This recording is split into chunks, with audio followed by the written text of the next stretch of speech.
And we are here live at SAIT checking out the Trojans volleyball team. The guys, the girls will be joining us a little bit later, and I'm being joined by head coach this morning, Dan. Good morning, great to see you. Good morning, thanks for having me, and yeah, thanks for coming into our gym. We're so happy to be here. The guys have been going full time here, so we've got a lot of action going on. Tell us a little bit about the dynamics of the team. You're heading into playoffs. You've got one final game, regular season on Friday, but you guys have done very well this season.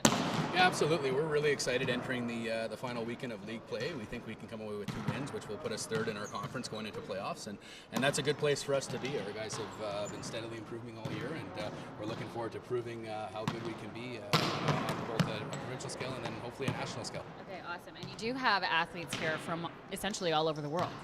Yeah, we've got 2 athletes from Australia. We've got one from New Zealand who's a dual citizen with Canada, and we've got a number of local kids from Calgary, some from other places in Alberta, so and even BC.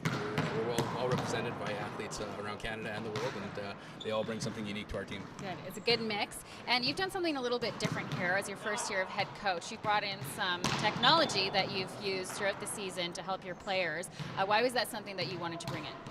Well, I think anytime you can get a competitive advantage on your opponent, it's a good thing. And with technology nowadays, there are plenty of opportunities to use it to help your athletes become better and help them see their growth and development in the sport and what they're accomplishing along the way.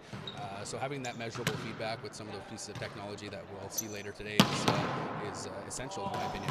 Okay, you've earned a nickname. Your nickname being Professor. And where does that come from?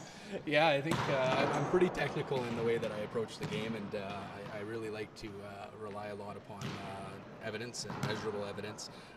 So I think the athletes see that day to day, and they see some of the weird stuff that I throw on the board and numbers and the way I play with numbers, and probably comes down to that. But yeah, that's the nickname that I've received here, and I've actually had back home in Manitoba as well. Is that right? Okay, the Professor. We'll be hanging out with the Professor this morning and learning some technology. The photo radar we'll be using, and also measuring some vertical still ahead with some of these guys who are incredibly tall. I think 6'7" is the tallest player, guys.